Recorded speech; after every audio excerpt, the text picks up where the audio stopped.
Amigos de Cuatro Vientos, de nueva cuenta, bienvenidos y bienvenidas a la segunda transmisión en vivo que estamos realizando desde la ciudad de Ensenada, Baja California, México, en esta plataforma 4B TV. Muchísimas gracias por estar con nosotros cuando son las 9 de la mañana con 50 minutos, tiempo de Baja California.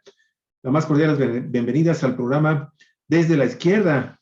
Y desde la izquierda, usted sabe, pues es un programa cuyo titular es Jesús Sosa Castro. Jesús Sosa Castro, un activista social muy estimado, muy querido en la izquierda mexicana, comunista él de toda su vida.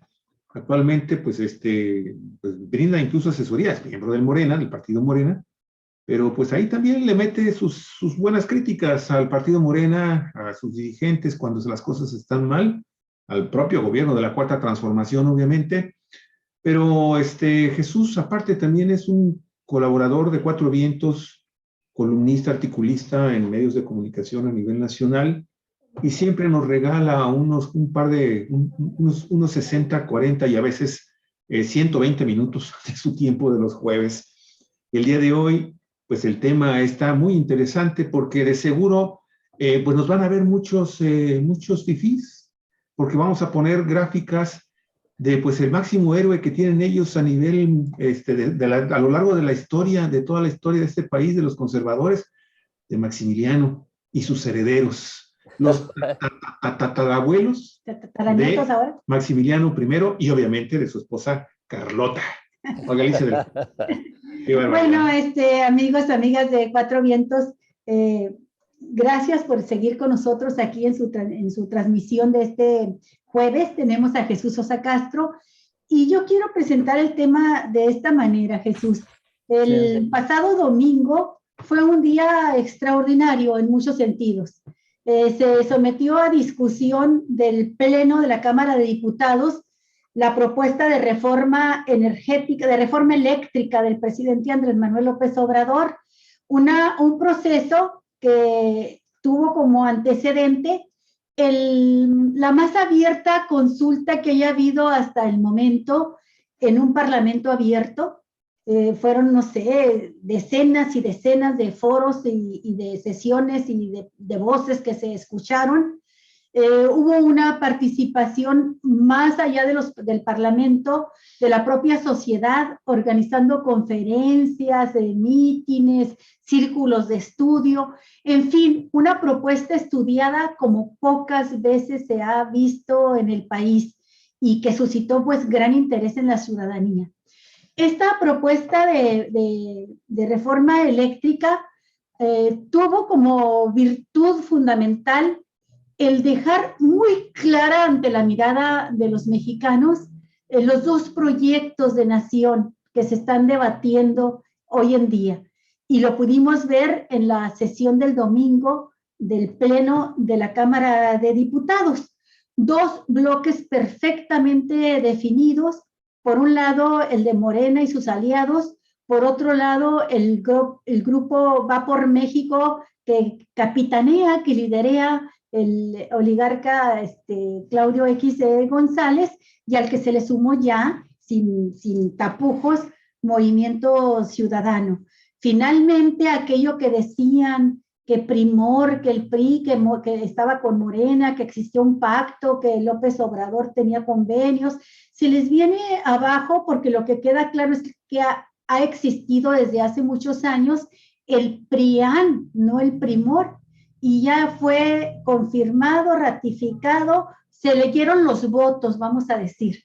No emitieron votos, sino que expresaron sus votos como en matrimonio, de compromiso, de por vida, lo quisieron presentar así, PRI y PAN, pues con el PRD, lo que queda del PRD, que ya son las puras vergüenzas, y el partido de Dante Delgado, el naranja. Después de que logran ellos, porque tienen un tercio de la Cámara de Diputados, más un poquito más de un tercio, y logran entonces frenar la propuesta de reforma constitucional porque nuestras leyes establecen que se requieren de 2 tercios por lo menos de los diputados para aprobar una reforma, y ellos tenían la minoría suficiente para evitarlo. Bueno, pues después de que se logra esto, al día siguiente le preguntan al presidente Andrés Manuel López Obrador que sí que piensa, ¿verdad? En la mañanera, que sí que piensa del resultado de este debate, de que le rechazaron su propuesta. Y el presidente dijo también sin tapujos: ganó la democracia. Así de sencillo, así de simple, ¿no? Ganó la democracia. Esa minoría tenía derecho a expresarse, esa minoría quedó en claro qué intereses defiende y forma parte de la democracia conocer quién es quién también, ¿no? Y que cada quien pueda expresarse y votar libremente, como lo hicieron. Sin embargo, se ha desatado una campaña por parte de esa minoría, de ese tercio, acusando al presidente López Obrador de ser un dictador. Una diputada, la prima de Margarita Zavala, pues ha dicho que lo va a denunciar ante instancias internacionales. Lo mismo dice el dirigente del PRI, Alito Moreno, que va a denunciar ante instancias internacionales como un dictador, como un tirano, como un antidemócrata al presidente López Obrador, porque lo acusa de que con una campaña de odio promovida por él, le están señalando a los opositores, a los que no aprobaron la reforma, como traidores a México. La campaña la ha hecho la gente, y la campaña la han impulsado también gente de Morena, pero no es el presidente quien está impulsando esta campaña, aunque tampoco él duda en decir sí incurrieron en un acto de traición a la patria, ¿no? Hemos escuchado a partir de esto muchas voces. Se involucró la Suprema Corte de Justicia, se le involucró, y ayer el presidente de la Suprema Corte, Arturo Saldívar, ha salido a dar una conferencia de prensa tremenda, poniéndole los puntos muy remarcados a las IES, contestándole al periódico Reforma, contestándole a los senadores, entre ellos que siempre se me olvida su nombre, por algo será, pero que fue derechohumanista en un tiempo, y que son los que lo acusaron de haber contado mal los votos a Arturo Saldívar para favorecer la decisión de declarar legal, ¿verdad?, constitucional, la ley eléctrica, y que es lo que le permitió a López Obrador decir: aquí no perdimos nada, no logramos sacar adelante la reforma constitucional, pero la ley de la industria eléctrica ha sido declarada ya constitucional. Entonces tenemos con qué defender a la Comisión Federal de Electricidad. Y por otra parte, el mismo lunes, el triunfo que tuvo el bloque opositor no le duró ni 24 horas, porque el lunes a primera hora ya estaba la Cámara de Diputados aprobando la ley de litio, la ley de defensa del litio, la reforma minera, ¿verdad? La reforma a la ley minera. Y con estos dos elementos, con estas dos armas legales, dice el presidente, podemos defender los recursos de la nación y nuestra soberanía energética, nuestra soberanía eléctrica. Ahí le dejo para que tú nos digas qué piensas de esta vuelta de tuerca que se ha dado en la confrontación de estos dos grupos, estos dos proyectos de nación, y pues la guerra desatada, todo lo que da de descalificarse como traidores a la patria, descalificarse como dictadores, los de la 4T, y traidores a la patria, los del PAN y sus aliados, en vísperas, podríamos decir ya, de lo que viene, que son las próximas elecciones en 6 estados de la República que van a renovar sus gobernadores. Bueno, es mucho, yo lo sé, pero es lo mismo, todo es lo mismo. ¿Cómo viste tú este proceso?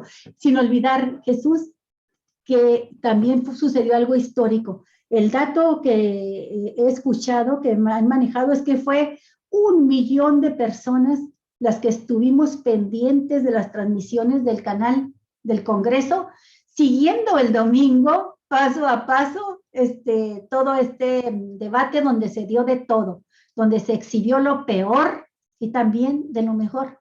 que tiene la Cámara de Diputados. Adelante. Ahí te va para que te inspires, Jesús. Adelante. Gracias, Jesús, adelante. Ahí está para que te inspires. Sí. Ahí está tu héroe.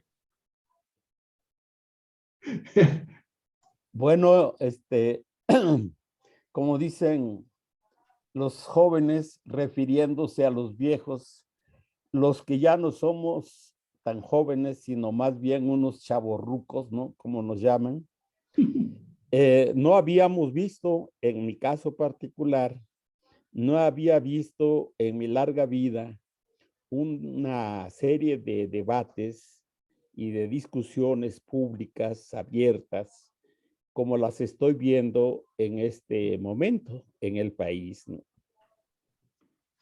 Yo aprecio y me da un gusto enorme que a estas alturas de mi vida esté registrando en mi memoria, en mi,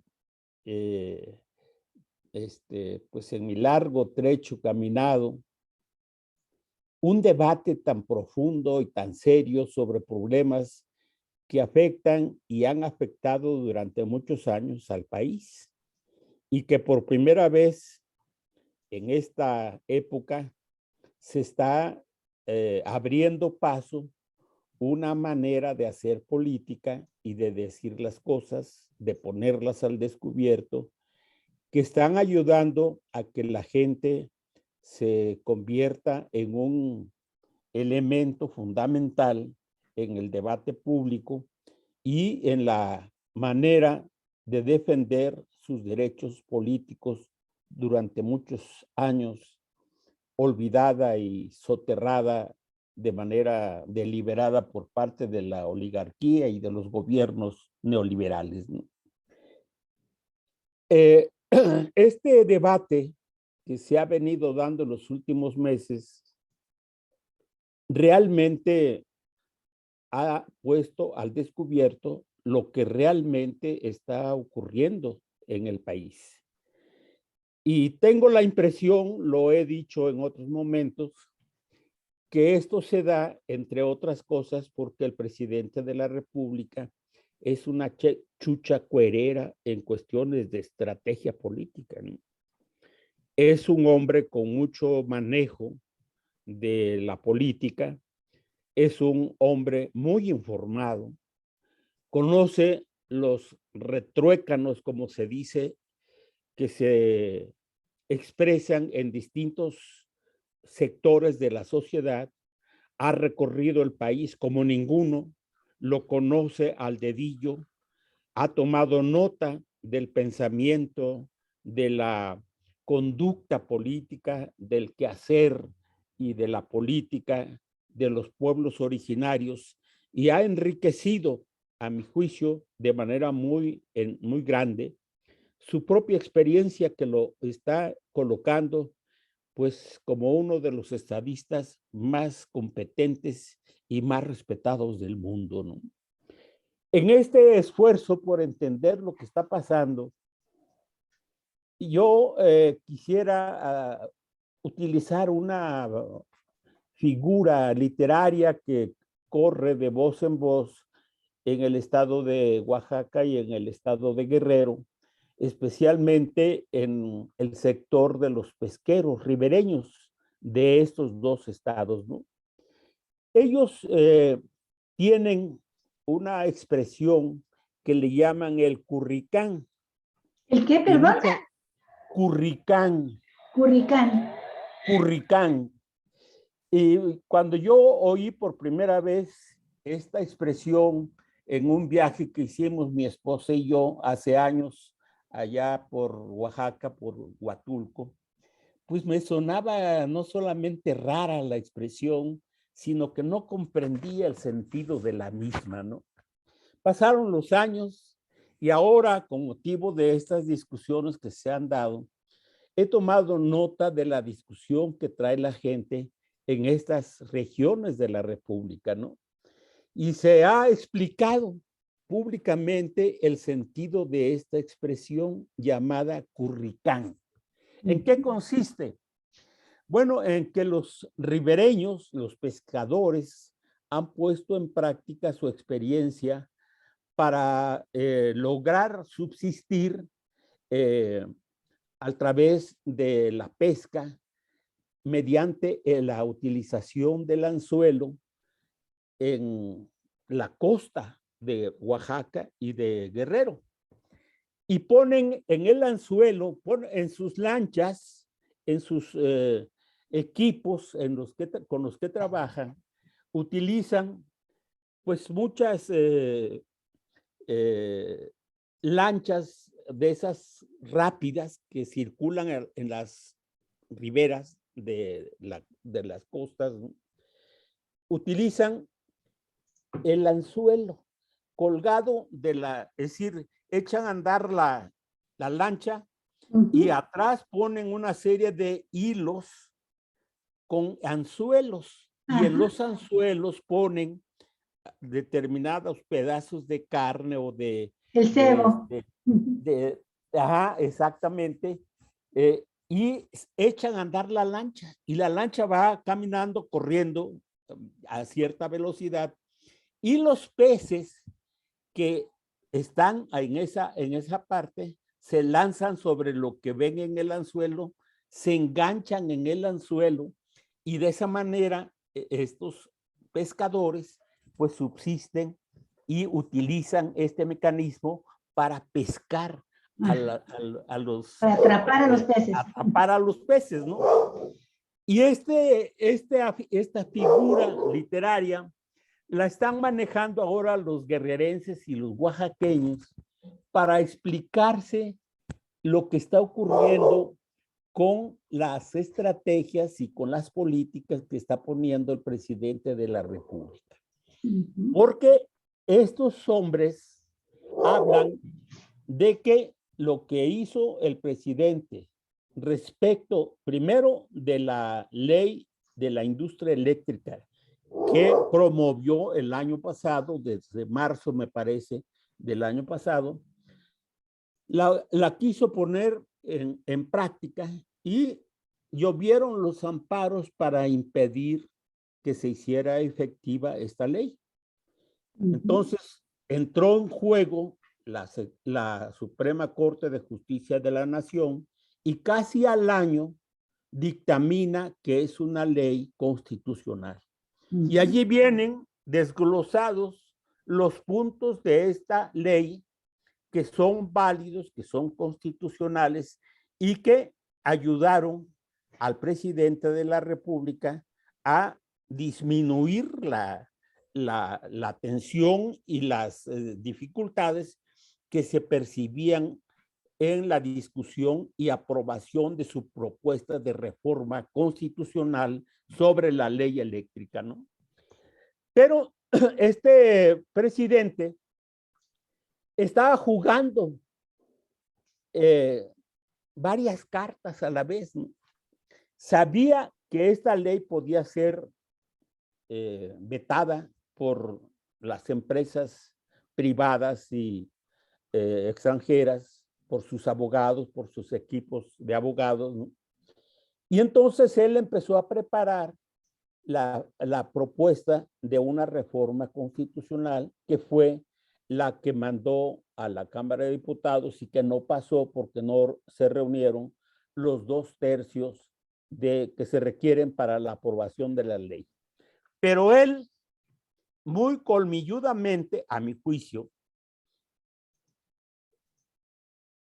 hizo posible que se distrajera la oposición en un punto relacionado con la reforma eléctrica constitucional, mientras ganaba terreno lo que finalmente aprueba la Suprema Corte de Justicia de la Nación. Él sabía las dificultades que iba a tener, que él sabe que no tenemos como coalición los 2/3 en la Cámara de Diputados y en la Cámara de Senadores, y que en consecuencia la reforma propuesta por él difícilmente iba a pasar. Pero entonces lo que hizo fue desarrollar toda una campaña sobre la reforma con el objeto de que la oposición se desentendiera primero de lo que estaba discutiéndose en la Suprema Corte de Justicia de la Nación y de una propuesta que simultáneamente estaba preparando el presidente de la República a partir del supuesto de que no iba a ser aprobada la reforma constitucional en la Cámara de Diputados y en la Cámara de Senadores.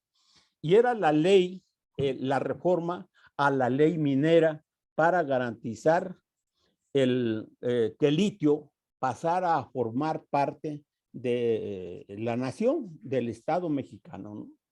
Entonces, la victoria, entre comillas, de la que hizo gala la oposición el día domingo, pues me parece que no tomó en cuenta, es decir, esa victoria no se dio cuenta, no percibió la trampa que le había tendido con anticipación el presidente de la República.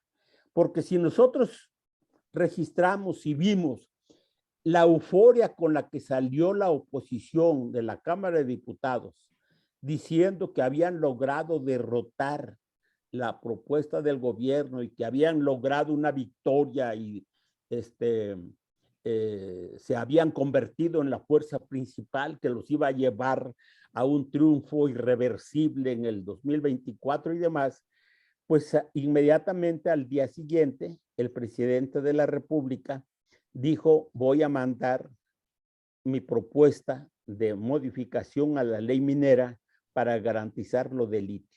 Y se aprobó en 24 horas esta ley. Entonces, la oposición prácticamente queda desarmada políticamente, queda exhibida porque el presidente de la República logró que aquello que aparecía con distintos rostros, con distintos matices, oponiéndose a su gobierno, logró que se juntara toda la oposición y los exhibió abierta y públicamente ante el pueblo, ante la opinión pública, ante la nación, como el bloque que demuestra que en el país solamente existen dos partidos: el que está a favor de los derechos y de las demandas del pueblo, de los servicios y de las necesidades de la sociedad, y el grupo que se opone a este tipo de políticas y que defiende los intereses de las empresas privadas nacionales y extranjeras. Y bueno, a partir de esto se desata, se viene la campaña de que son esta oposición un grupo de traidores a la patria, de traidores a la nación. Les ha dolido mucho esta expresión porque ya hay protestas, hay exigencias de que el gobierno y el partido Morena especialmente retiren esa opinión, porque se están dando cuenta de que efectivamente la gente los está ubicando, porque en las redes sociales especialmente empiezan a circular de manera masiva las fotografías de todos aquellos diputados y senadores que votaron en contra tanto de la reforma a la ley eléctrica como a la reforma a la ley minera en el caso del litio, ¿no? Entonces, yo sostengo que el momento que está viviendo el país es un momento no solamente interesante, sino que es un momento en el cual la oposición está completamente desfasada, exhibida, debilitada. Y permíteme un segundito. Sí. Sí, mientras regresa Jesús, hay que decir que en esta disputa, ¿ya estás listo, Jesús? Sí, sí. Ah, ok. Sí, adelante. Pensé que ibas a tardar. Entonces yo digo que la exhibida que se está dando en contra de este bloque opositor, pues permite augurar la derrota anticipada de todo el bloque opositor, y me parece a mí que no va a encontrar muchos problemas la coalición de Juntos Hacemos Historia en las elecciones del 5 de junio y también en las elecciones del año próximo, donde está la elección, se va a dar la elección, me parece que de Coahuila y del Estado de México, ¿no? Y el 24, para el 24, me parece que la presidencia de la República va a quedar otra vez en manos de esta coalición. No sé si oyeron ustedes la conferencia del día de hoy del presidente de la República. Hay una parte en donde él dice, bueno, aquellos sectores que votaron en contra de la reforma eléctrica, que se están oponiendo a todas las propuestas del gobierno, si tienen ellos la razón, pues que salgan ante el pueblo, ante la opinión pública, para que los feliciten por su trabajo, por sus resultados. ¿Qué van a salir? Y si no es así, bueno, pues que aguanten vara y que se hagan responsables de su conducta política, de la forma de cómo votaron y de sus acciones que están poniendo en práctica, ¿no? Y sobre lo que va a ocurrir, él dice, bueno, pues el pueblo está despierto, va a tomar en sus manos las decisiones principales de esta cuestión y ya no va a haber tapados, que la gente empiece desde ahora a promover a sus candidatos y a discutir sobre las propuestas que hace cada candidato, cada uno de los candidatos, y que la gente decida, ¿verdad? Abierta y públicamente, ¿no? Entonces, yo creo que la presidencia de la República está percibiendo de manera muy bien, nítidamente, el futuro político de este país y está poniéndole a la oposición, pues, enfrente toda una forma de percibir las cosas y de exhibirla y de que salga a defender su proyecto, a ver hasta dónde llegan cada uno de los dos bloques que están presentes a la fecha, ¿no? Entonces, yo me alegro de que este momento esté dándose esta discusión. La opinión de la gente está dándose de manera muy importante, está avispada, está comentando las cosas, lo que tú señalas de la cantidad de personas que estuvimos viendo el debate del día domingo pasado y lo que se ve en las redes sociales, la discusión que se está profundizando en amplios sectores, pues me parece a mí que marcha en la idea de fortalecer la participación democrática de la gente y de exhibir el comportamiento político de una oposición que no tiene proyecto, que no tiene idea de lo que está ocurriendo en el país, y yo auguro una aplastante derrota que va a tener de aquí al 2024, ¿no? Entonces, eso es lo que yo creo que está pasando en este momento.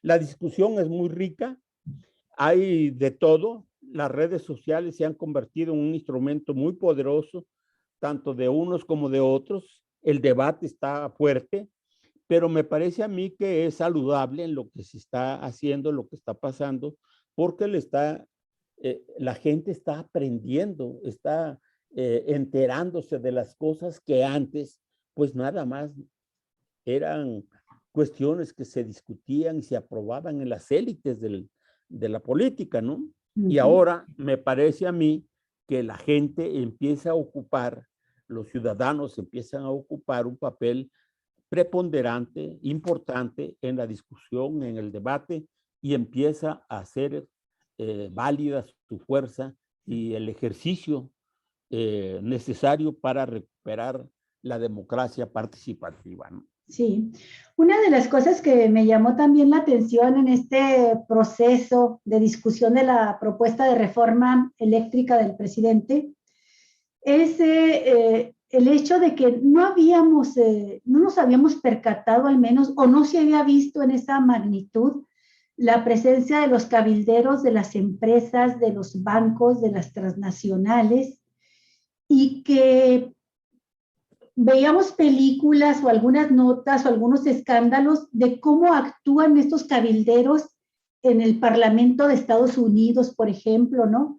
Donde ellos son los que directamente pagan las campañas de los legisladores y luego van y cobran las facturas, ¿no? Para que aprueben sus leyes que les convienen.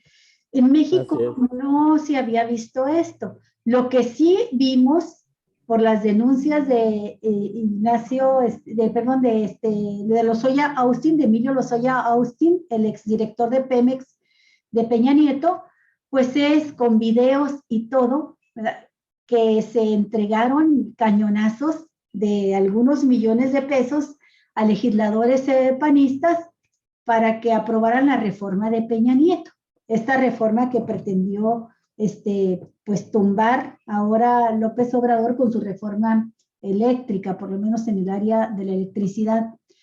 Pero ahora creo que fue también novedoso, Jesús, porque ellos dicen, el bloque PRIAN, PRD, dicen que López Obrador quiere hacer un monopolio estatal con la Comisión Federal de Electricidad, y se callan el hecho de que la propuesta que ya quedó firme, no en la reforma que no aprobaron, sino en la ley de la industria eléctrica que declaró constitucional la Suprema Corte, callan el hecho de que se da la participación de hasta un 46% de privados.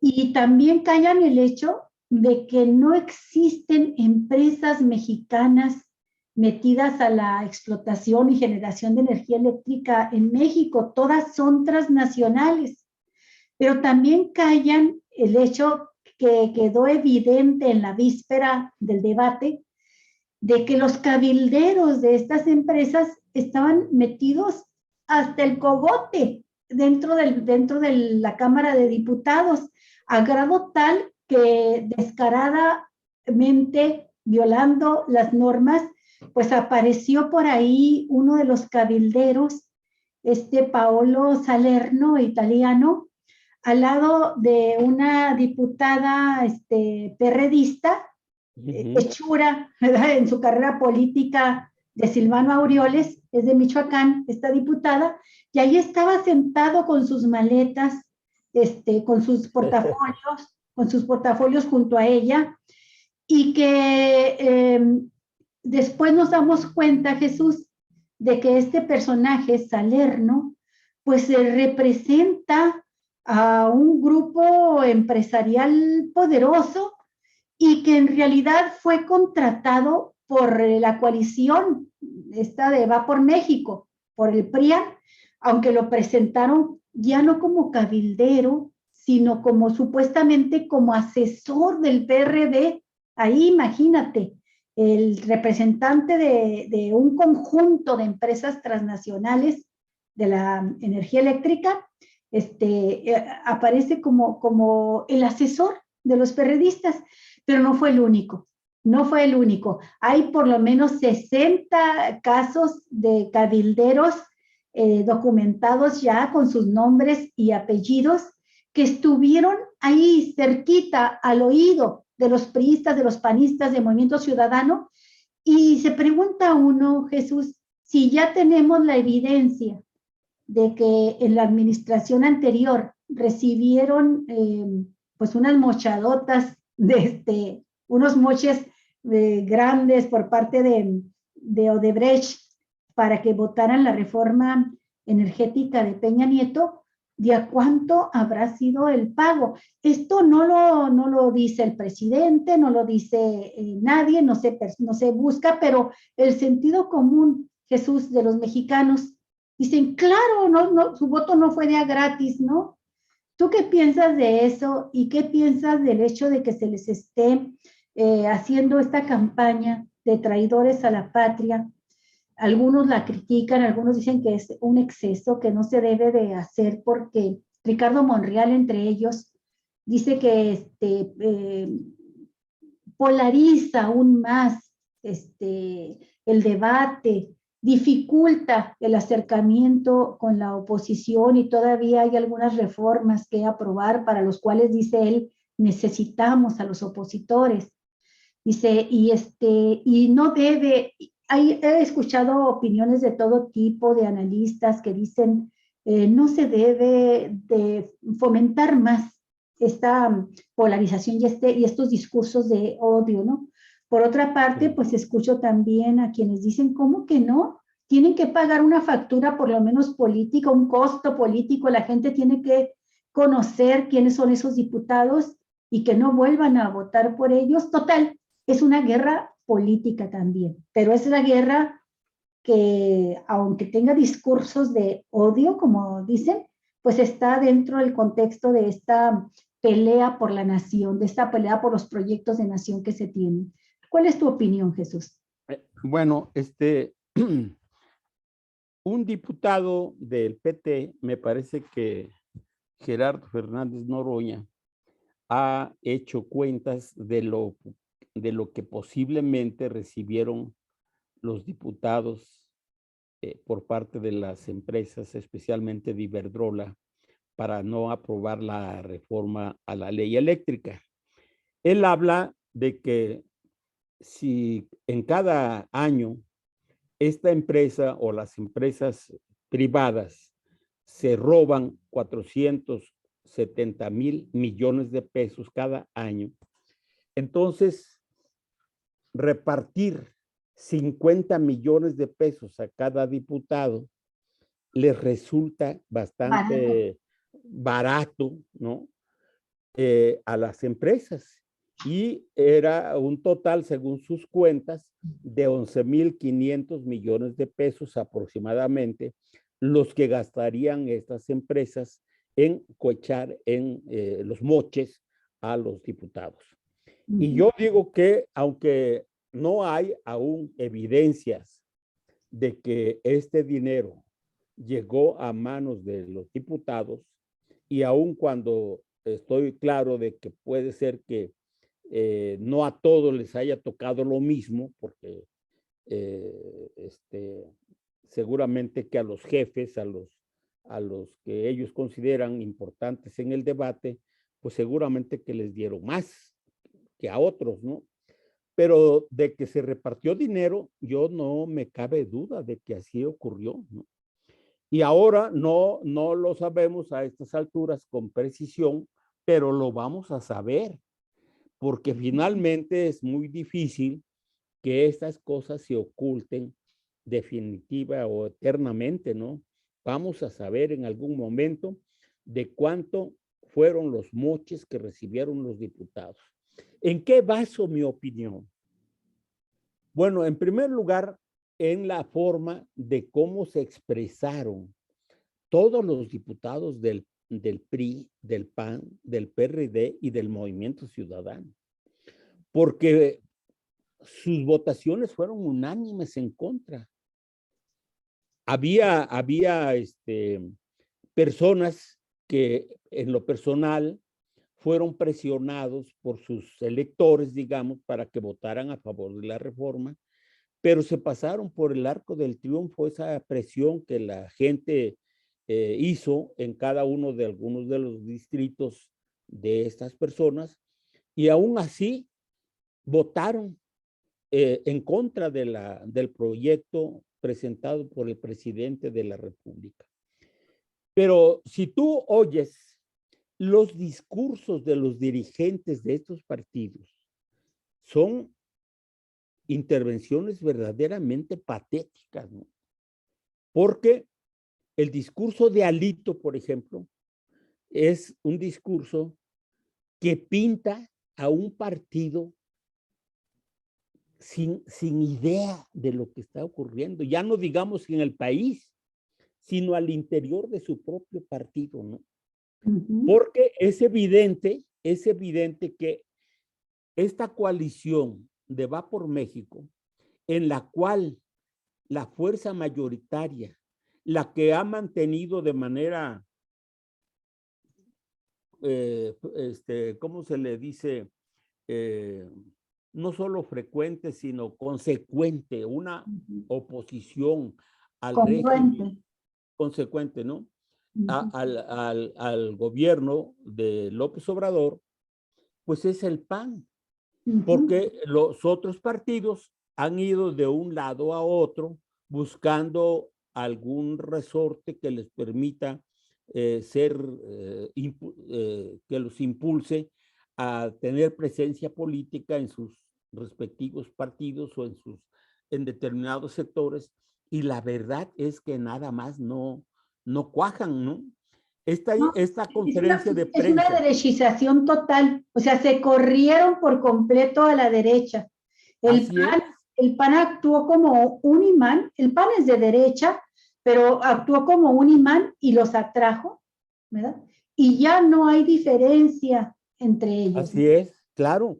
Entonces ahora el PAN, obviamente por ser la fuerza mayoritaria de esta agrupación llamada Va por México, pues es la que obviamente va a imponer las candidaturas Ujú. para la presidencia de la República, y no es muy remoto que también los candidatos a gobernadores Claro.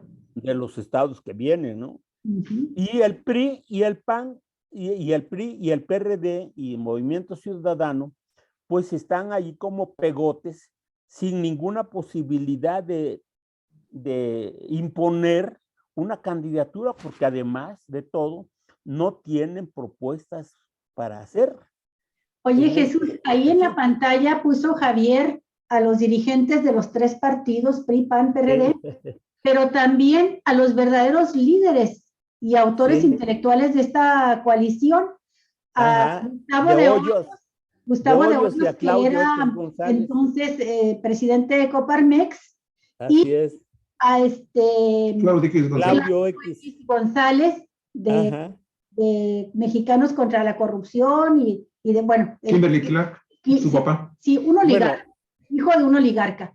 Pero Jesús, a lo que te voy a preguntar de esta coalición es lo siguiente, cuando dices tú, no tienen proyecto, no tienen propuesta, es que si la tienen, Jesús, y de lo que pasa es que necesitan plasmarla ya en blanco y negro.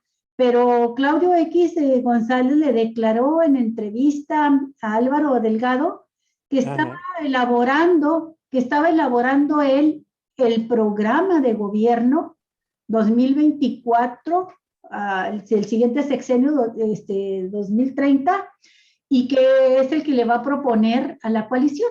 Entonces, es este señor, hijo de oligarca, quien va a elaborar el programa de estos tres partidos que ya son una y la misma cosa. sí. Bueno, es probable que Claudio X González esté trabajando una propuesta, Uh -huh. pero decir que tienen una propuesta no quiere decir que ya la tienen.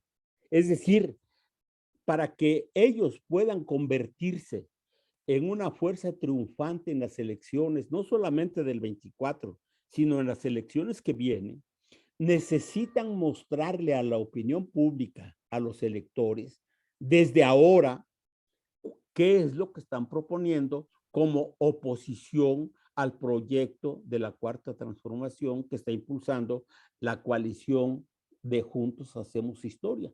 Y yo digo que decir que tienen una propuesta, como decir que ya tienen candidatos que los van a promover y que van a ganar las elecciones del 2024, pues no deja de ser una frase solamente, porque vamos a remitirnos a la realidad.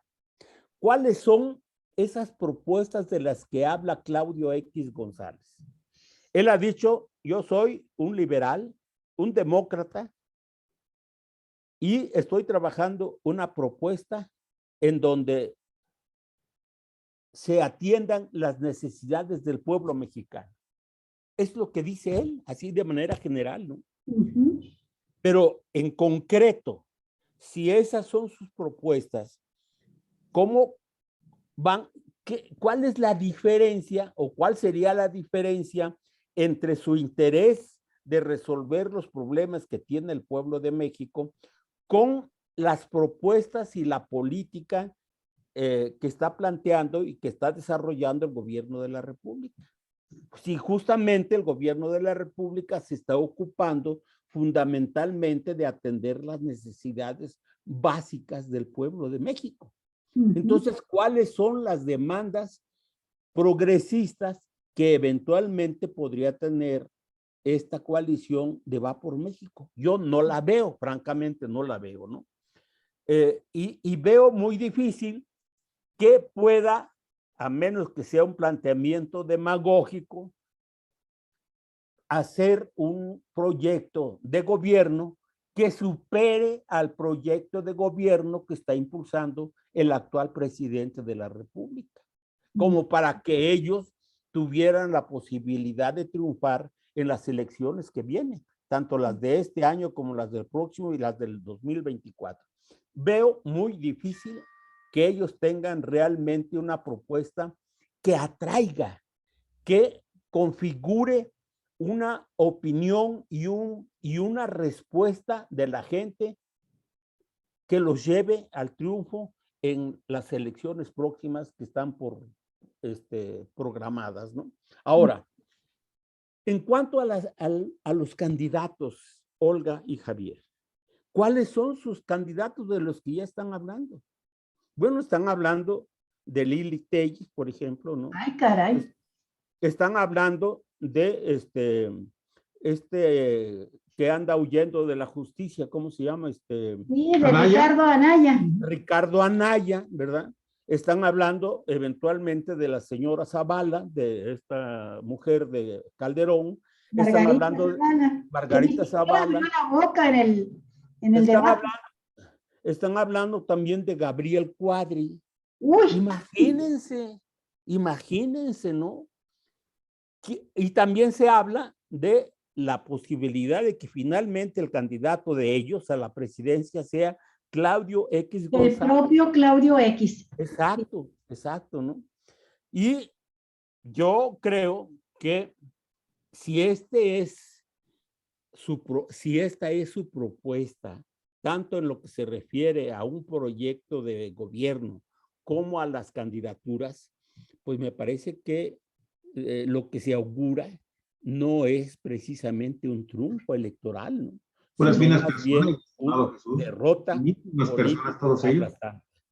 Esto en segundo lugar. Pero en tercer lugar, Olga, y para mí lo más importante es que esta votación en contra de la reforma eléctrica que ayudaría eventualmente a los sectores más desprotegidos de la sociedad, a la gente del pueblo, para que no se encareciera la luz eléctrica, los energéticos y demás, pero que ellos votaron en contra y a favor de las empresas transnacionales y de los fondos buitre que les llaman, ¿no? Que son los que realmente dominan en el mercado internacional de los energéticos y de otros factores o sectores, ¿no? Pues la verdad es que la gente difícilmente va a votar por ellos. Me parece a mí que aun cuando hay una confusión y una manipulación exacerbada por los medios masivos de comunicación y un sector importante de la clase media que está en el atraso político, confundido, manipulado y demás, me parece a mí que no es mayoritaria su fuerza, ¿no? Como para suponer que tiene razón Claudio X González, el tal Alito y otros que dicen que van a barrer a Morena, que van a correr a Morena del gobierno en el 2024 y que van a recuperar los viejos proyectos que fueron derrotados en las elecciones del 2018, entre los cuales está la recuperación del proyecto del aeropuerto de Texcoco y clausurar el aeropuerto internacional absurdos por Felipe completo. Ángeles, porque es un elefante blanco, dicen, ¿no? Y echar abajo todos los proyectos de la refinería que no sirve para nada, que es un gasto inútil, y lo del Tren Maya y todo lo demás. Pues la verdad es que esto está jugando en contra de la fuerza que ellos representan.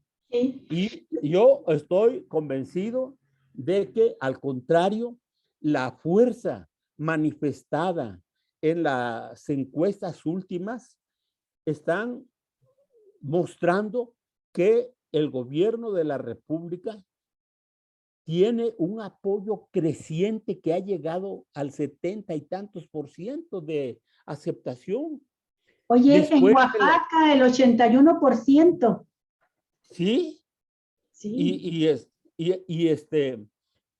y a pesar de que la derecha, de que este grupo, especialmente el PRI y el PAN, se llenan la boca diciendo que lograron una gran victoria al desaprobar la reforma eléctrica del presidente López Obrador, pues la verdad es que esto no se refleja en ninguna parte. Al contrario, ya empiezan a dolerse y a quejarse ellos de que el pueblo, la gente en la calle, los repudia, los empieza a señalar, los empieza a exhibir públicamente, y ahora se preocupan porque dicen que el gobierno de la República está desatando una campaña de odio en contra de ellos porque votaron, es decir, hicieron uso de un pensamiento distinto en este proceso de discusión y de debate, cuando no es esa la razón. No se persigue a las personas, y además no se castiga la presencia de distintos pensamientos y distintas posiciones políticas.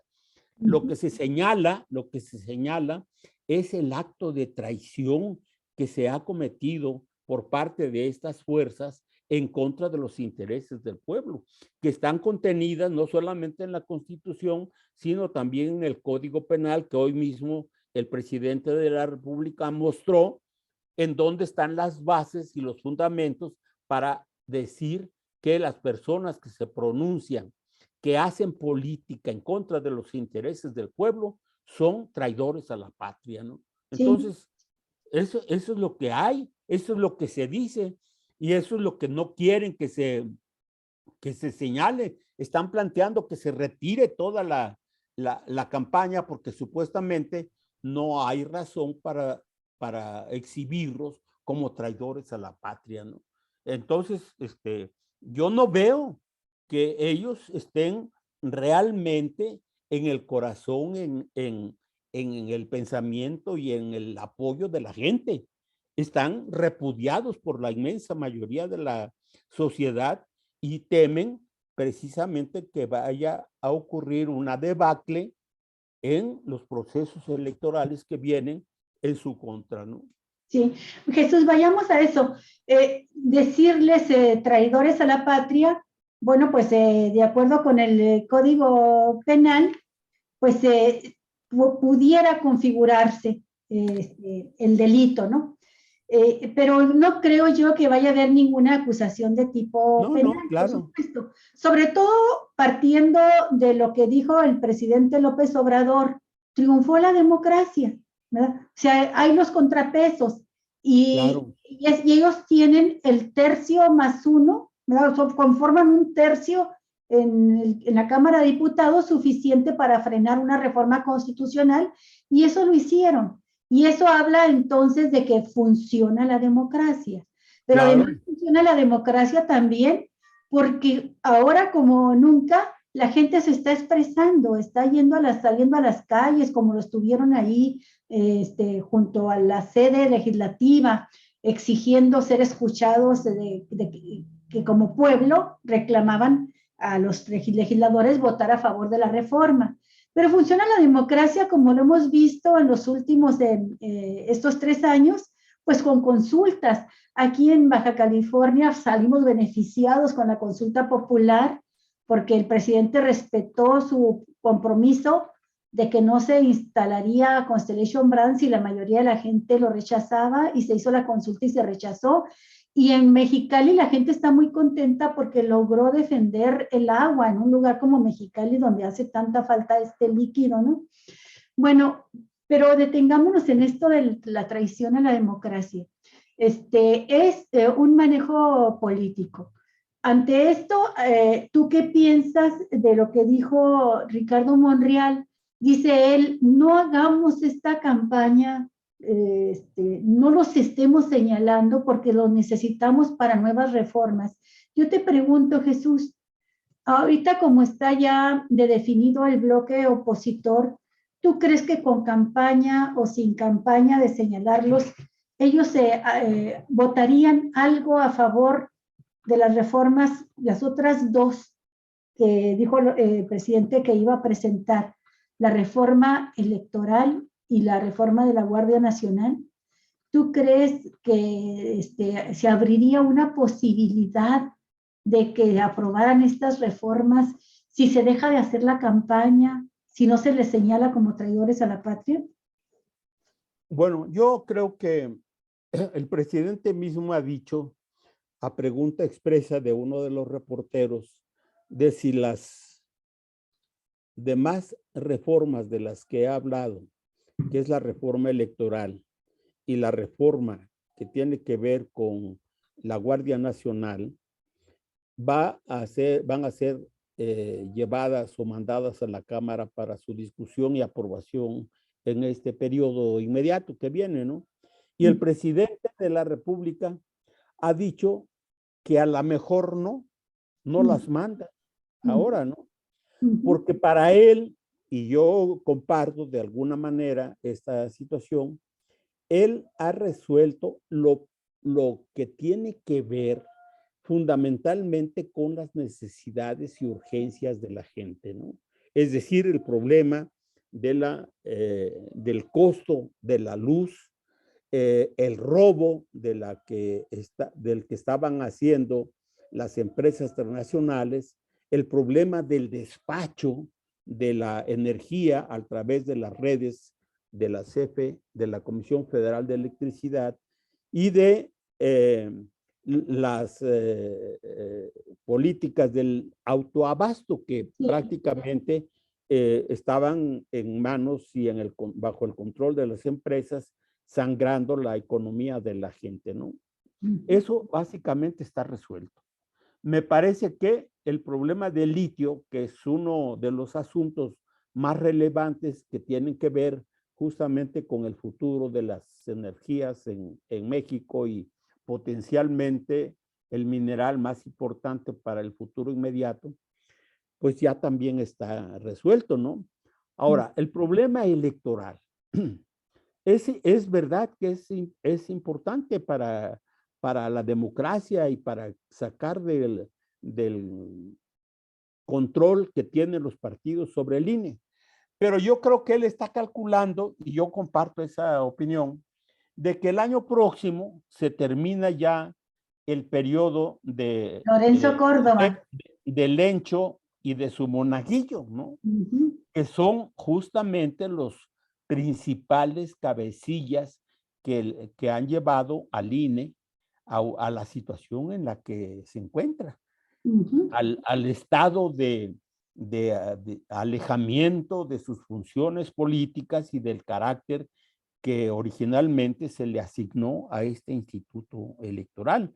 Entonces yo creo que el presidente está tomando en cuenta que en este periodo que viene de las elecciones del 5 de junio, pues no hay manera de que se cambie nada, ¿no?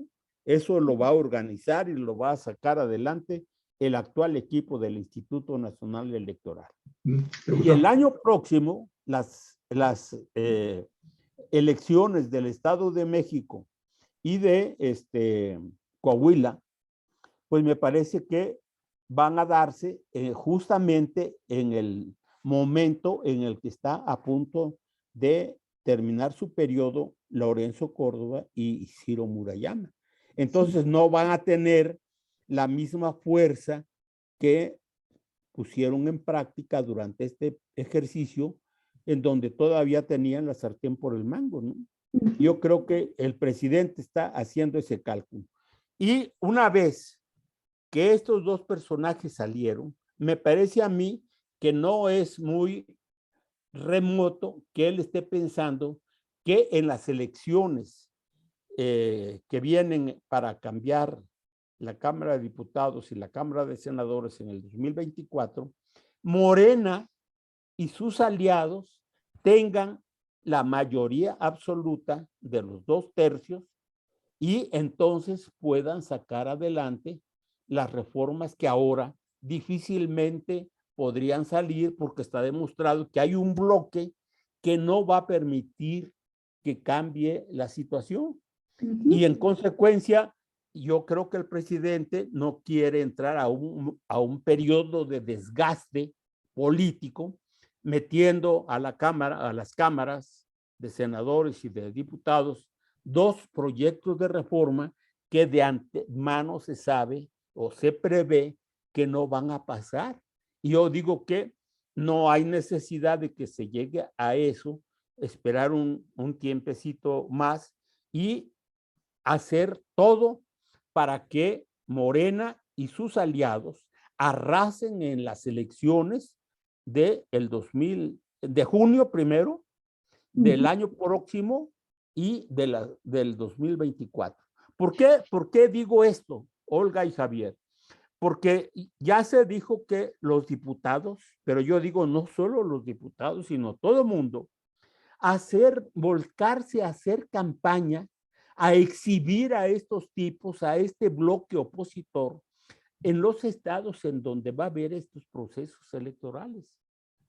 Desnudarlos, exhibirlos ante sus electores, con el objeto de que sean derrotados electoralmente y se ganen estos estados, estos 6 estados en las elecciones del 5 de junio.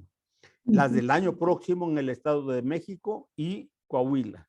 Sí. Y si ganamos eso, pues yo tengo la impresión de que estamos prácticamente en la posibilidad de arrasar en las elecciones del 2024, porque el ánimo y la organización de la gente va a ser de tal nivel que difícilmente va a poder permitir que gane la oposición. Y yo creo que es allí donde tenemos que centrar nuestra principal tarea de organizar, de hablar con la gente, de garantizar el triunfo en estos procesos electorales y hacer los cambios que sean necesarios una vez que tengamos la mayoría absoluta en las cámaras de senadores y de diputados. Sí.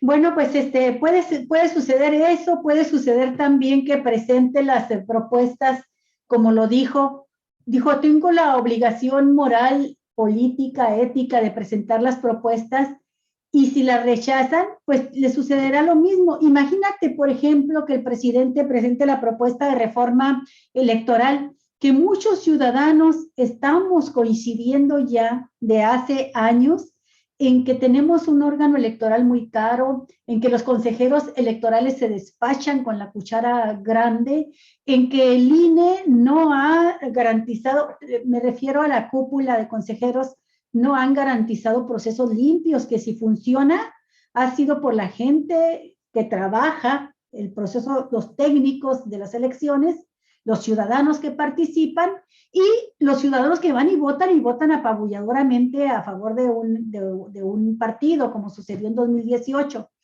Creo que hay mucha gente también que estaría de acuerdo con una reforma que permita discutir lo de los plurinominales, si se puede aplicar o disminuir el costo en general del Poder Legislativo también y del INE. Entonces hay muchas cosas que están profundamente arraigadas en el sentimiento popular y que si López Obrador las plasma en una propuesta, será, si son rechazadas, como fue la reforma eléctrica, serán un motivo más para, de repudio hacia este bloque de derecha. No sé qué vaya a pasar. Por lo pronto me llamó mucho la atención algo que dijo hoy el presidente López Obrador y que Javier lo puso aquí en pantalla, cuando menciona López Obrador que no debemos de asustarnos. Bueno, ya sabemos que las dirigencias del PAN y del PRD están acusando directamente al presidente, ¿verdad?, de incitar a la violencia, dicen ellos, a la violencia política, y que los van a acusar, ¿verdad? Hablan de acudir incluso a instancias internacionales, de acusarlos de que están creando un gobierno tirano, una dictadura, ¿no? Que hacia allá van. Pero el presidente dice, ¿de qué nos asustamos?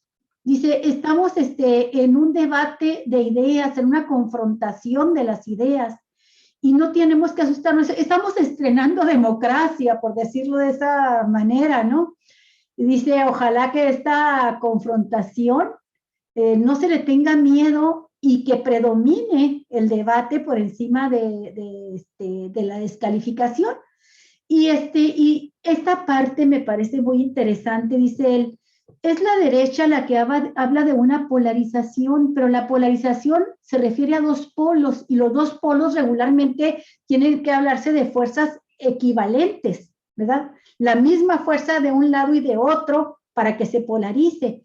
En todo caso, si hablan de una polarización, de lo que estamos hablando es de una confrontación entre los intereses del pueblo y los intereses de una oligarquía, de una minoría, lo que él le ha llamado esa minoría rapaz, que quiere apoderarse de todos los recursos y que continúe el status quo, ¿no? El status quo como ha estado. Y ese es el proyecto a final de cuentas. No es que no tengan proyecto, es que su proyecto es que continúe ese modelo neoliberal que ha sido derrotado en 2018 de manera contundente. Bueno, lo menciono por lo siguiente. Tú dijiste hace un momento que pudiera ser el candidato de ellos un magnate, y el magnate que yo veo trabajando arduamente en política es precisamente a Claudio X González. Nos puede dar risa, nos puede dar mucha risa, pero no sería el primer caso en que de manera directa ya un oligarca decide no apoyar a un partido y a un candidato, sino ser el candidato, ser el presidente. Y tenemos el caso, por ejemplo, pues para no ir muy lejos, pues de Donald Trump. Donald Trump tomó la decisión de meterse directamente a la política y ser el candidato, y fue presidente de Estados Unidos con todo lo que eso significó. En Brasil, por la vía de los hechos, quedó Michel Temer, ¿verdad?, en la presidencia, otro empresario, otro poderoso empresario. En Argentina, Mauricio Macri. En Paraguay, Horacio Cartes. En Chile, Sebastián Piñera. En México no tuvimos a un magnate dirigiendo a la nación, pero sí a un empleado al más subordinado a un poder fuerte económico, que fue el gerente de Coca-Cola, Vicente Fox. Y Vicente Fox, cuando llegó a gobernar, dijo así, textualmente, dijo, este es un gobierno de los empresarios y para los empresarios. No tuvo empacho en decirlo, ¿no? Así es que creo que ahora pueden decir, es el momento de retomar nosotros las riendas del país y mandar a un magnate. Y te lo pregunto porque si unes esto al voto del PRI, ¿quién puede doblar al PRI al extremo tal de, a pesar de toda la campaña que se les hizo, decir, oigan, no traicionen sus raíces, acuérdense de Lázaro Cárdenas, acuérdense de López Mateos, acuérdense que ustedes tienen un origen diferente al del PAN? Y sin embargo, fueron lo mismo. ¿Por qué? Porque pienso que los que pueden obligar al PRI son la oligarquía, las transnacionales. A esos poderes son a los que se atienen ahora. Y te lo digo porque vuelvo a lo que te mencionaba al principio, querido Jesús, de los 60 cabilderos identificados ahora y que estuvieron ahí en todo el proceso de debate de la reforma eléctrica, eran así identificados totalmente empresarios, altos ejecutivos de transnacionales y de bancos, ex servidores públicos, personeros del gobierno de Estados Unidos y en activo, como Ken Salazar, el embajador de Estados Unidos. Y bueno, el rostro más visible de ellos, este italiano Paolo Salerno, que es representante de una empresa muy importante de electricidad, generadora de electricidad, Enel Group, y que es además coordinador del Comité de Energía de la Cámara de Comercio Italiana en México, que a través de esta empresa mencionada, Enel Group, maneja a 19 o 20 empresas, están los nombres una por una, que están trabajando ya con contratos en México, aprovechando la reforma que hizo Peña Nieto con sus aliados del Pacto por México. Pero estas empresas son además las que tú mencionabas, haciendo lo que tú mencionabas al inicio, Jesús, aprovechando los requisitos de la ley para ir en contra de la ley misma, de la reforma, ir más allá de lo que les dio mucho la reforma de Peña Nieto, y crear estos contratos de autoabasto para apoderarse del mercado de los grandes consumidores y llegar a retorcer todo el sistema, distorsionar el mercado de la energía eléctrica nacional hasta terminar con 10 empresas de un gran conglomerado que venden la energía a los negocios en México y que le quitaron a la Comisión Federal de Electricidad a los grandes consumidores. Se llevaron a los grandes consumidores y te dejaron nada más como Comisión Federal de Electricidad a los usuarios domésticos y algunas empresas pequeñas. Esto se va a corregir gracias a la ley de la industria eléctrica que declaró constitucional la Suprema Corte. Pero mira tú los ataques que le costaron al presidente Saldívar, Arturo Saldívar, de la Suprema Corte. Y entonces cierro esto para este comentario diciéndote, es ya la oligarquía quien va a ir a pelear directamente el rumbo de la nación, el destino de la nación, la presidencia de la República. Por un lado ellos y por otro lado la gente en la calle, la gente que respaldó, que salió este domingo pasado a respaldar la reforma energética de López Obrador, y que se va, como dice Andrés Manuel, pues se va a estar definiendo cada vez más estos dos bloques y que no debiéramos de tenerles miedo. O sea, este debate hay que llevarlo a fondo. Lo que sí creo, Jesús, es que hay que hacerlo de la mejor manera en cuanto a los argumentos, contribuir, creo que nos corresponde a la gente de mentalidad progresista contribuir más a elevar el nivel del debate, subir ese nivel del debate, que de por sí los costos, las facturas políticas las pagan porque la gente está muy informada ya, ¿no? Dar los nombres de quienes votaron está bien, pero creo que yo sí coincido en que estar metiendo mucho la mano en esa herida de traidores a la patria, la gente lo sabe. Mencionémoslos nada más, pongámoslos el rostro y decir votó así. Y no sé qué pienses tú. Yo tengo mis dudas respecto a la dureza de la campaña, aunque López Obrador insiste hoy, son traidores a la patria. ¿Qué piensas tú de eso, Jesús? Te repito la pregunta. Quisiera tomar en cuenta dos elementos que me parecen importantes para ver el futuro que nos espera, ¿no? Primero, hay que decir que el PRI quiso negociar con el gobierno de la República dos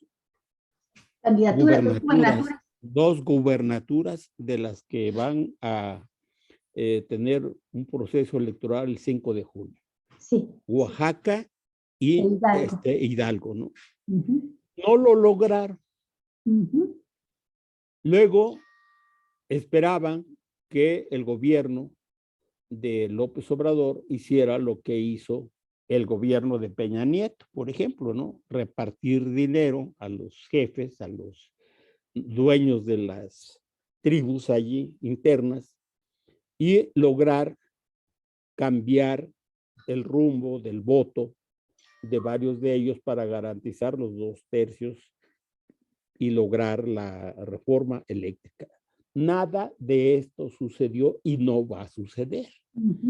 Entonces, ¿qué es lo que yo percibo para el futuro de aquí al 2024? Primero, dudo mucho que este bloque opositor junto, incluido Movimiento Ciudadano, cambie. Logren alguna gubernatura de las 6 que se van a disputar el 5 de julio. Lo dudo. Tal vez Aguascalientes podría por allí escurrirse y salírsele de las manos a Morena, ¿no? Pero el resto me parece a mí que las va a ganar la coalición Juntos Hacemos Historia. El año próximo, el 23, va a haber elecciones en el Estado de México y en Coahuila. Yo creo que vamos a ganar los 2 estados. Pero aún ganando 5 de junio, 5 de las 6 que van a darse en este mes de junio próximo y las 2 del año próximo, la correlación de fuerzas a nivel de Cámara no cambia. No. Va a seguir los mismos. Entonces, si el presidente de la República manda sus iniciativas de reforma, las iniciativas de ley, pues va a encontrarse con el mismo bloque con el que nos encontramos ahora. A menos que la derrota de los priistas en este proceso del 5 de junio, los haga reflexionar y diga, estamos haciéndonos fuera de la basinica. No nos ha servido. Vamos a rectificar y vamos a apoyar las reformas del presidente para recuperar algo de nuestra fuerza, de nuestra clientela electoral para el 24. Eso podría suceder. Pero es una hipótesis, es una especulación. Si hubiera algo de inteligencia en el PRI, en la dirigencia del PRI, pues ellos debieron tener otra actitud justamente en esta discusión del domingo donde se rechazó la reforma eléctrica del presidente. Y no estar hablando de que fue para ellos una victoria el haber votado a favor de las empresas transnacionales y privadas y extranjeras en contra del pueblo de México, porque esto les resta votos y les resta presencia política, aunque no lo quieran reconocer, ¿no? Es verdad que estos partidos pueden ser apoyados con recursos públicos, no con recursos públicos, sino con recursos privados provenientes de las empresas que ellos apoyaron. Y no sería muy remoto que esto ocurriera en el afán de sacar a Morena del gobierno y permitir el cambio de gobierno para que quede en manos de esta oposición o en manos de algún oligarca. No dudo que estén pensando en eso.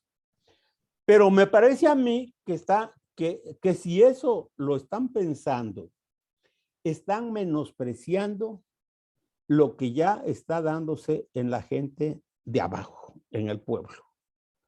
Porque yo estoy convencido de que lo que va a ocurrir el 5 de junio y el año próximo en el Estado de México y en Coahuila va a profundizar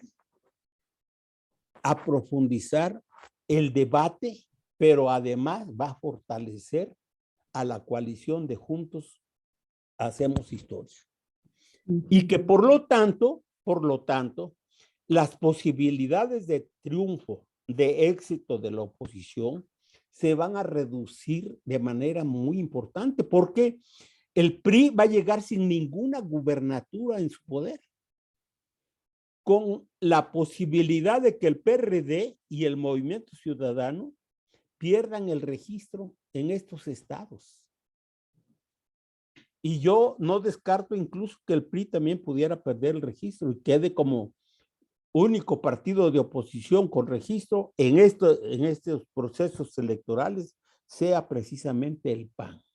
Entonces, este bloque que ahora presume de tener y de ser una fuerza que disputa el triunfo en el 2024, pues ¿de dónde va a sacar la fuerza si no es el dinero de las empresas transnacionales las que pudieran apoyar a este grupo, a esta fuerza, e intentar sacar adelante la candidatura de Claudio X González, que sería, a mi juicio, el único con posibilidades de ser apoyado por las empresas transnacionales.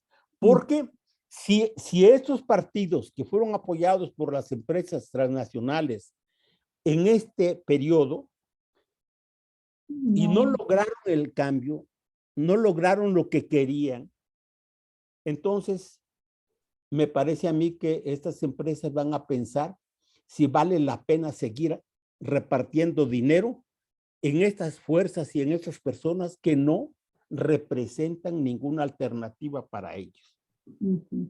Solamente podría ser pues un oligarca, digamos, ligado directamente a las empresas y a los negocios y demás, ¿no?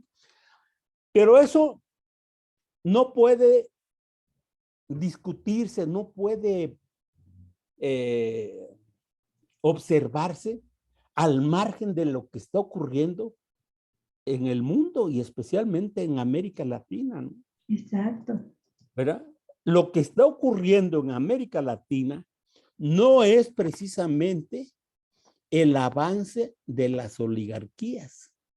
Más bien, estas oligarquías están entrando en un proceso de derrotas políticas, porque cuando gana Pinochet con las armas y mata y asesina a Salvador Allende, lo hace en nombre de un proyecto político, económico distinto que supuestamente iba a resolver todo lo que no podía resolver un gobierno democrático como el de Salvador Allende.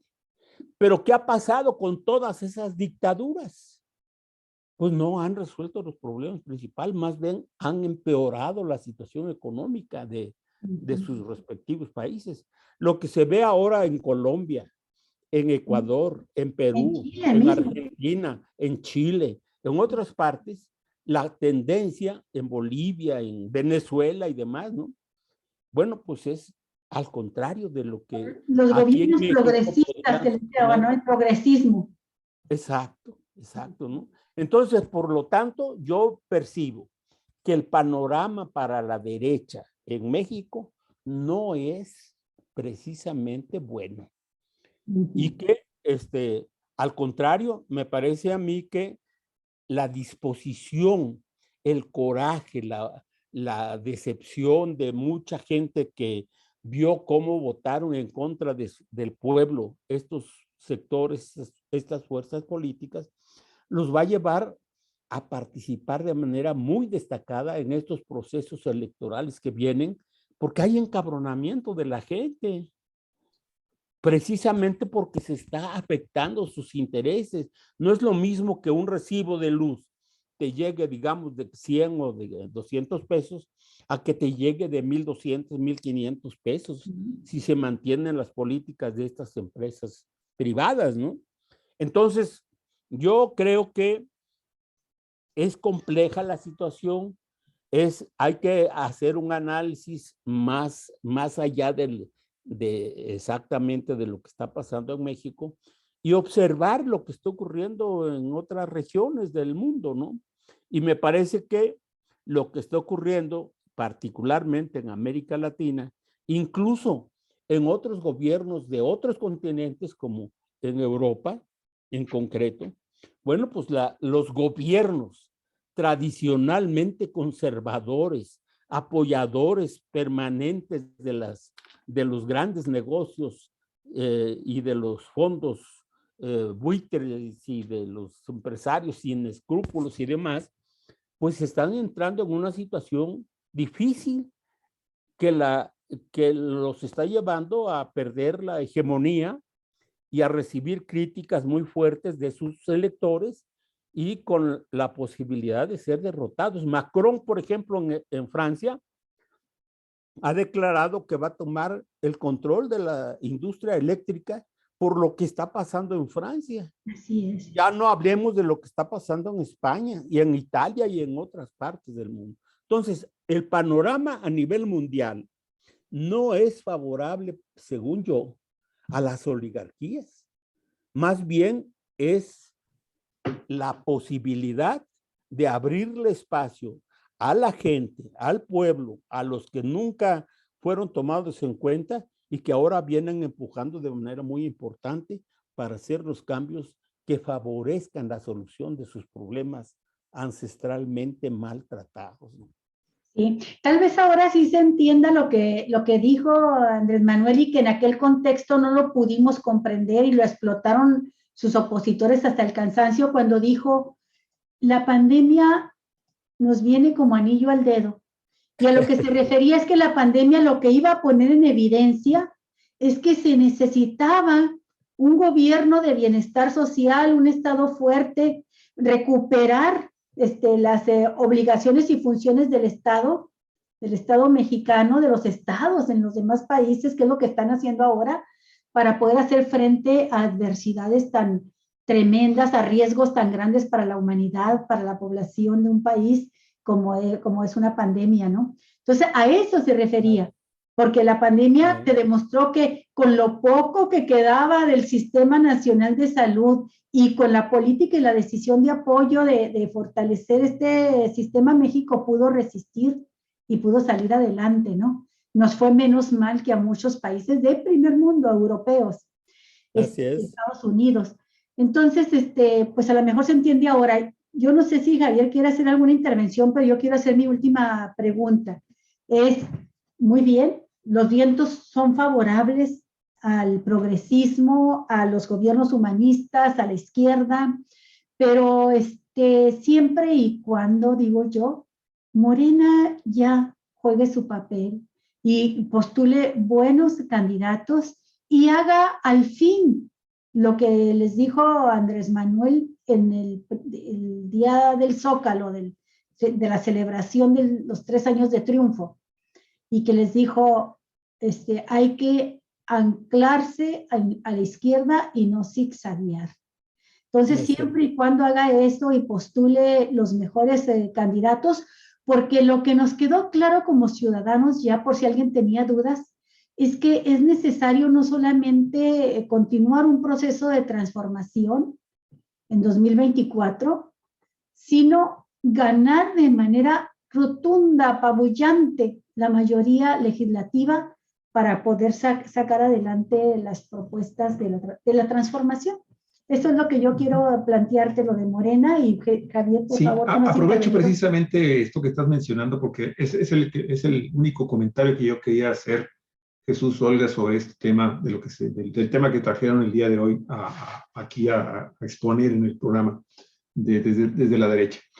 Lo cierto es que Desde creo, la izquierda, desde ¿no? la izquierda, perdón.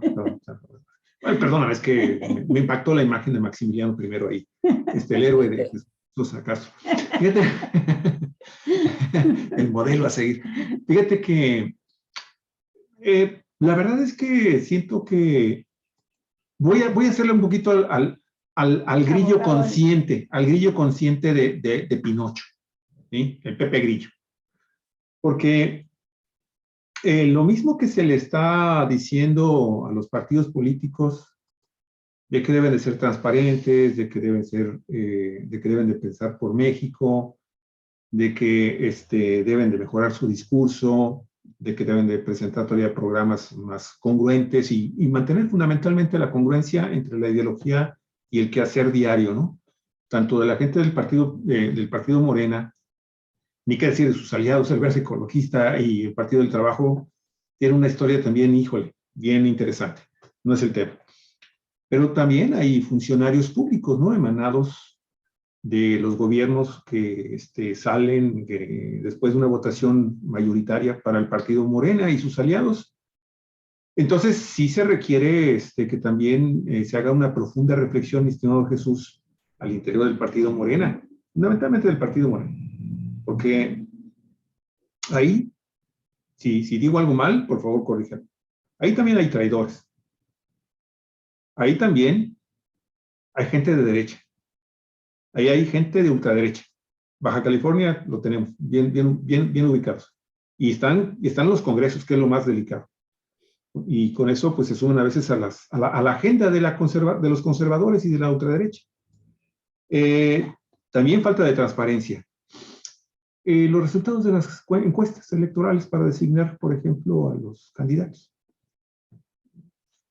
Ese resultado arrojó la encuesta y pues ahí se quedan callados, ahí y se la comen, porque esa es, oigan, denos a conocer la información. No.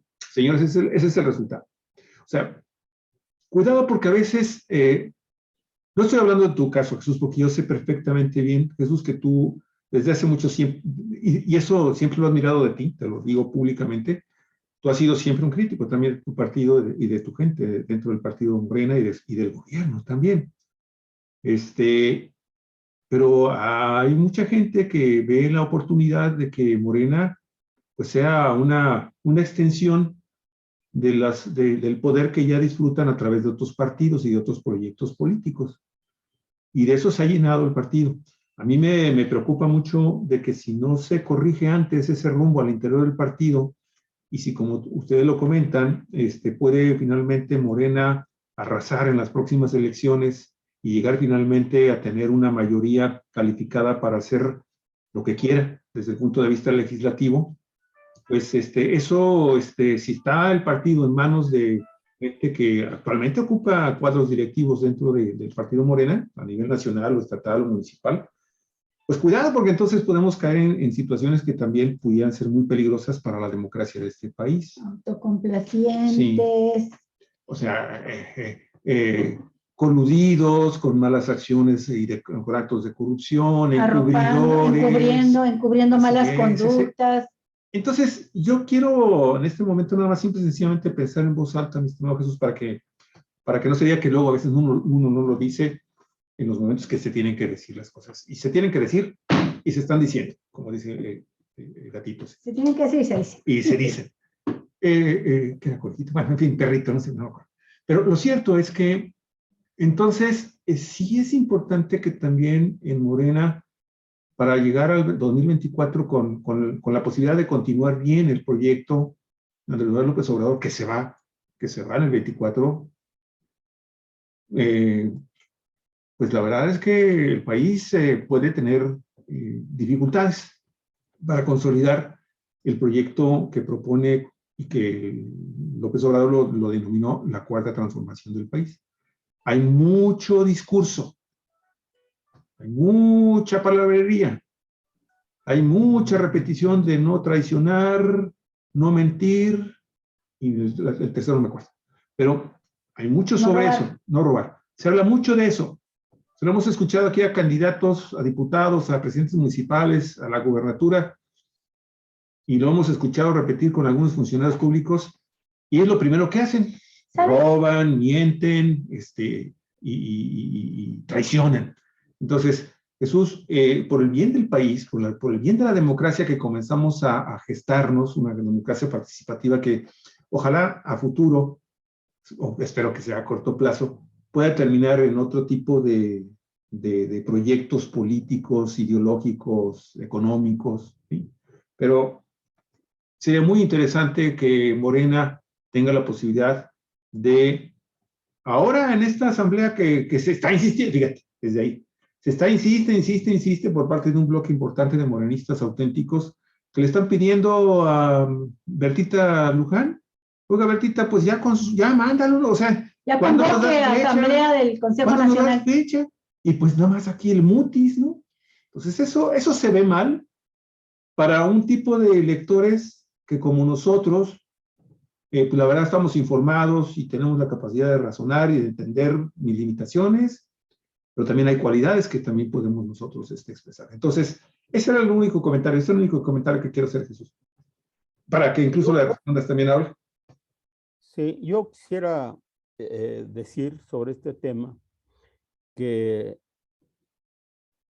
lo del partido merece una discusión aparte, urgente, a fondo, porque yo lo he dicho también públicamente, me parece que lo que está pasando en el país está pasando gracias a factores que no tienen que ver con el trabajo, con la iniciativa, con la intervención de la dirección del partido, con la fuerza del partido, A sino, pesar de muchas veces.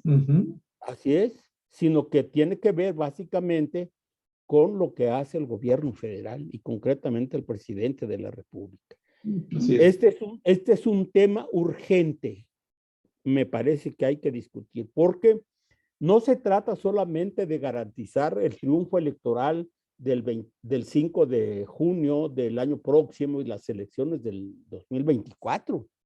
Se trata, a mi juicio, de ver qué va a pasar una vez que termine el periodo presidencial de López Obrador. El presidente el día de hoy en la mañana habló dándole un espaldarazo a Claudia Sheinbaum y a Marcelo Ebrard. Y me parece a mí que hace mal en señalar que nada más existen estos dos candidatos. Hay otros, ¿no?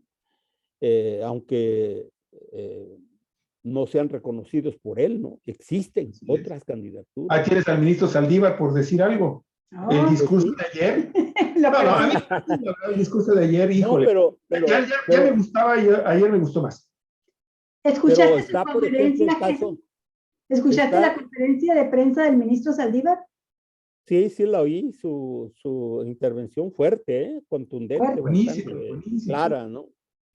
Oye, decía que a veces hasta se parecía a Andrés Manuel López Obrador. Sí. Se parecía en cuanto a la firmeza para defender la investidura, y la claridad para señalar a la derecha y los grupos antiderechos humanos que están atacando a esta institución. Pues ya hacía falta también que el ministro Saldívar se definiera claramente, ¿no? Porque también durante algún tiempo anduvo allí entre azul y buenas noches, ¿no? Pero bueno. Su papel como presidente de la Suprema Corte debe tener mucho cuidado los terrenos y que pisa y lo que dice, mi estimado Jesús. Sí.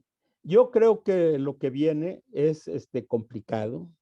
Va a ser un problema serio ver lo del candidato o candidata que va a sustituir al presidente de la República, las candidaturas, ¿no?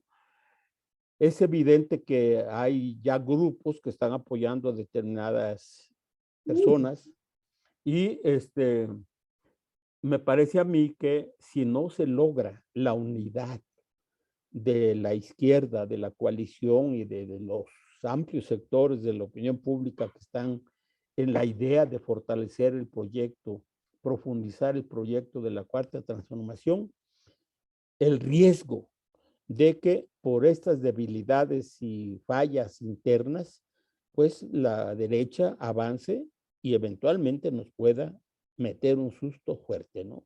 Entonces, este tema yo lo quiero dejar para otro momento. De Pero sí, acuerdo, Jesús. De acuerdo, lo dejamos. Sí, dejamos este tema de Morena, lo dejamos porque sí merece un análisis profundo, Morena y la sucesión presidencial, ese sería el tema. Y nada más te adelanto que hace 2 días tuvimos un programa con tú lo conoces, con Raimundo Cárdenas. Sí. Y él está con nosotros los martes participando, y él nos decía, a diferencia de lo que piensas tú, él nos decía que va a ser necesario, importantísimo, que López Obrador entre a la conducción de la sucesión. Dice, porque si no, Morena se va a hacer un desgarriate ahí. Y recordábamos lo que sucedió con el PRD cuando terminó en la presidencia y se retira, deja por completo el proceso para la sucesión dentro del partido del PRD, y tú recordarás que hasta se tuvo que cancelar esa elección por las chucherías que se hicieron, ¿no? No por ti, Chucho, no por ti, Jesús, por los chuchos malos. Los malos. Entonces, bueno, pues es todo un tema.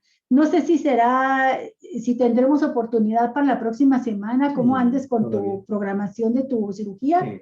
Yo creo que todavía vamos a estar en condiciones de encontrarnos, porque le decía a Javier que el 26 estoy citado para efectos de preanestesia, que me van a ver qué tipo de anestesia necesito, ¿no?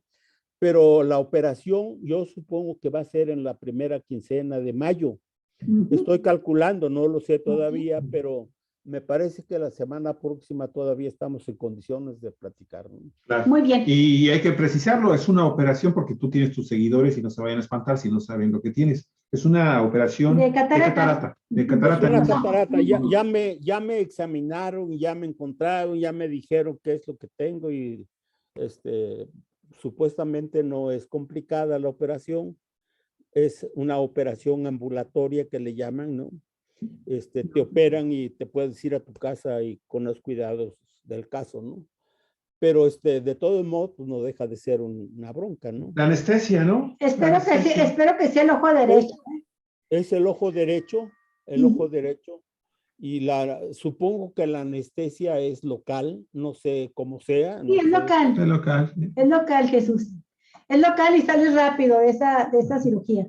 Sí, porque pues vas a tener todavía entonces la posibilidad. Pero sí vas a necesitar unos días de reposo, de no leer, no forzar la vista, traer un parche ahí en tu... Pues el problema es que ya llevo varios meses casi sin leer porque me cuesta mucho trabajo, ¿no? Mira, para que puedas seguir ahora sí disfrutando a plenitud a tu héroe. Muy bien. Nos vemos, Jesús, querido Jesús. Un abrazo muy, muy, muy grande. No sé si estás en México o estás en tu casa. Gracias, igualmente. Hasta donde estés, un abrazote. Y gracias por estar con nosotros. Y gracias a ustedes, amigos y amigas de Cuatro Vientos, por haber seguido este programa. Nos vemos mañana. Mañana tenemos este programa con el maestro Santos Urbina y con Marta Elvia García. ¿Ya es viernes? ¿Mañana? Por cierto, ¿dónde anda Raimundo Cárdenas? Raimundo Cárdenas está en Zacatecas. Sí. ¿Pero está militando en Morena o...? Sí, no sé si estará militando, pero está en el obradorismo. Ajá. Porque ahí lo he perdido. Tiene una columna que se llama El Péndulo y así se llama su programa también con nosotros los martes. Te vamos a mandar el enlace a tu muro o a tu inbox de los programas con Raimundo también. Y los tuyos se los vamos a mandar a él. Y es a la misma hora en que tenemos el programa contigo, ¿eh? Sí. A las 9:30 pues. Centro de la República. 11:30 de hora centro. Ok. Sí. Vale. Pues, muchísimas gracias, amigos, amigas. Hasta el día de mañana, entonces. Que pase muy buena tarde, buen provecho. Y si le gustó el programa, de nueva cuenta, nuestra programación está ahí. Recomiéndenos con sus amistades, con sus grupos, con su familia. Comparta el programa y denle like a nuestra página en Facebook. La verdad es que hemos estado creciendo y pues hemos queremos, obviamente, eso realimenta nuestro compromiso hacia con todas nuestras queridas audiencias. Muchísimas gracias. Ahí está también cuatrovientos.net. Ahí está nuestro canal en Facebook, donde hay una cantidad enorme ya de videos. Olga. Hasta pronto. Vamos a comer. ¿Qué vamos a comer? Vamos a comer un guisado bien rico. Vamos a comer. ¿Nos vamos a comer aquellito? Sí, Oye, aquellito. Amigos, hasta luego.